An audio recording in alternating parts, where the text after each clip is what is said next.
And we are back. And there is the music. Play. Let's go to the car.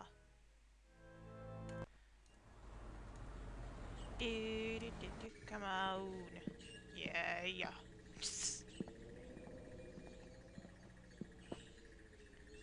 At least I have the car keys now. Oh, damn it, you do the same thing as Gabriel. If I don't get the keys out, you don't get in the car. It's ridiculous.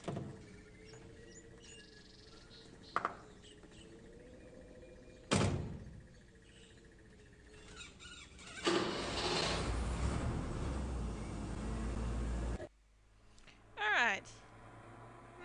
Which one to go to? I think we'll go to this one.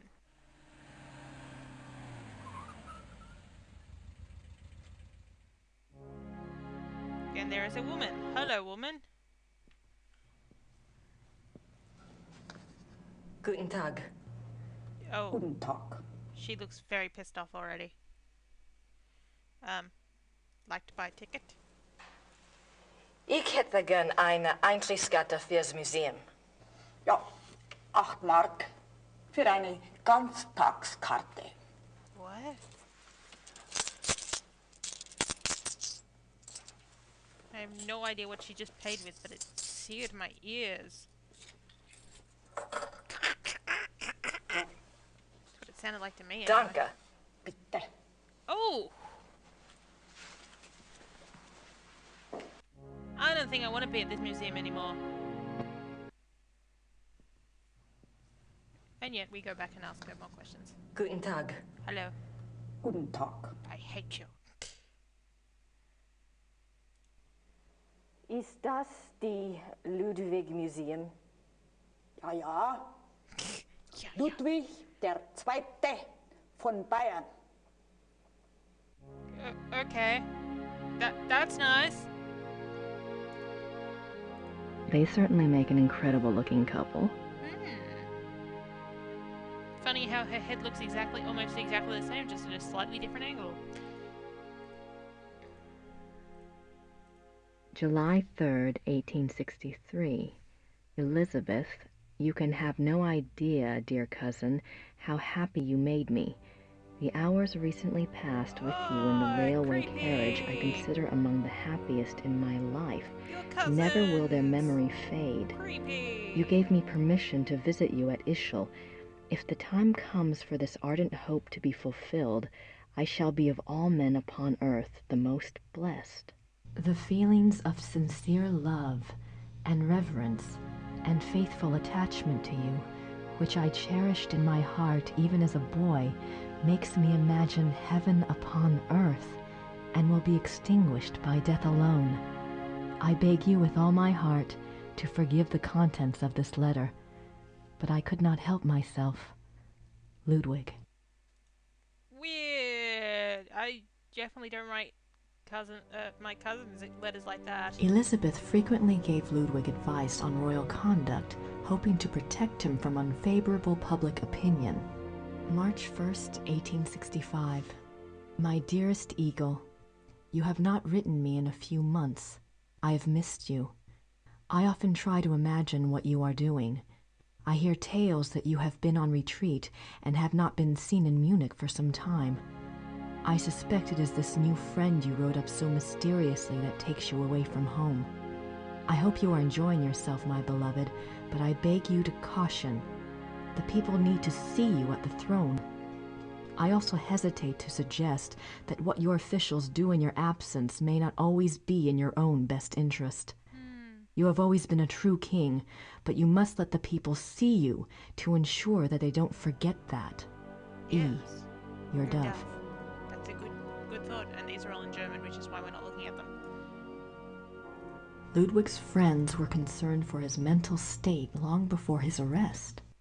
June 14th, 1878. My beloved Eagle, in your last letter you spoke so movingly of your torment that I was moved to tears. What is this torment? Why won't you confess to me what is truly troubling you? You must know that I would never despise you, no matter how horrible you believe your sins to be. Please do not write such barbs to my heart by even suggesting such things. If you do not wish to confess to me, at least tell me how I can aid you.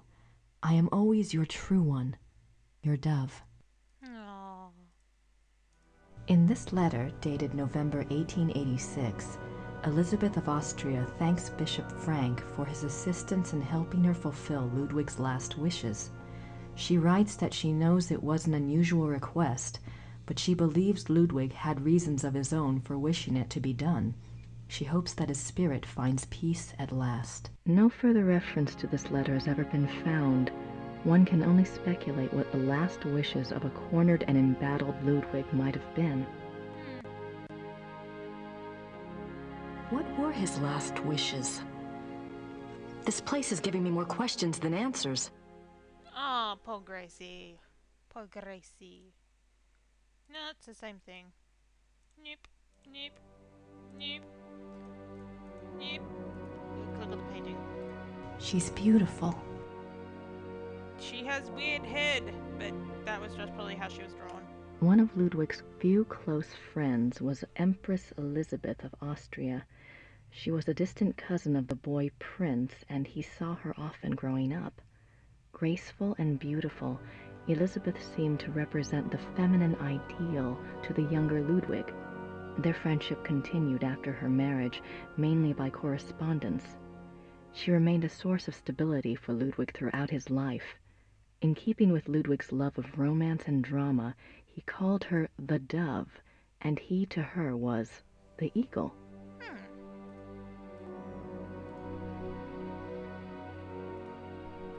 Ludwig is Prince Charming.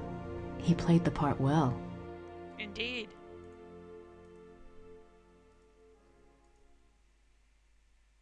The last days. June 7th, 1886. A group of men arrive at Neuschwanstein Castle demanding to take the king in custody. With them is Dr. Guden, the doctor who had been in charge of Otto, the king's mentally ill brother. The men have an order for the king's arrest on the grounds of insanity. They are refused admittance by a brave group of farmers and local soldiers who have come to Ludwig's aid. They are forced to retreat to nearby Hohenschwangau. This is the first Ludwig hears of the conspiracy. Ludwig composes a pamphlet explaining the subversive acts of the conspirators and eloquently pleading with his people for aid. The pamphlet is smuggled out of Neuschwanstein and printed, but the pamphlets are seized before they can be distributed. The bastards. Freedom of speech must live. June 12, 1886. Ludwig knows the conspirators will return. He despairs. He asks his servant for the keys to the tower. The servant, fearing the king intends suicide, says the key is lost. Unbeknownst to Ludwig, the conspirators arrive at the castle. This time, there is no one to stop them. Ludwig is lured from his bedroom to the entry hall of Neuschwanstein on pretense. There, he is taken into custody. Ludwig is taken by carriage from Neuschwanstein to Berg, where his brother Otto had long been imprisoned. This is a great blow to the king's state of mind. While on the way, the group stops at Seeshaupt to change horses. Ludwig asks to see the postmistress, Frau Vogel. She brings him a glass of water and he says something to her. She never reveals these last words to anyone. No, because she is the Frau. Yes. June 13th, 1886. At Berg, Ludwig seems cooperative and coherent. Dr. Guden writes to the government that he has Ludwig well under control. The two men go out for a walk, and Dr. Guden is so confident he dismisses the guards. When Ludwig and the doctor do not return after several hours, a search is undertaken. The bodies of the two men are found in the lake, drowned. Circumstances unknown. Intriguing. Oh, yeah, we've got time. June 18th, 1886. Ludwig's funeral procession marches through the streets of Munich, followed by enormous crowds of mourners. The service is held at a packed St. Michael's church. Lightning strikes the church during the service, but no one is harmed. Ooh, Ludwig's dramatic. body is entombed in the Wittelsbach crypt at St. Michael's. His heart is placed in an urn in the pilgrimage chapel at Altading in the Ew. Wittelsbach tradition. The urn is shown to the right. I'm His sorry. heart is in an urn. How bizarre. Yeah, bizarre and creepy. Anyway, we're out of time, so we'll see you in the next episode.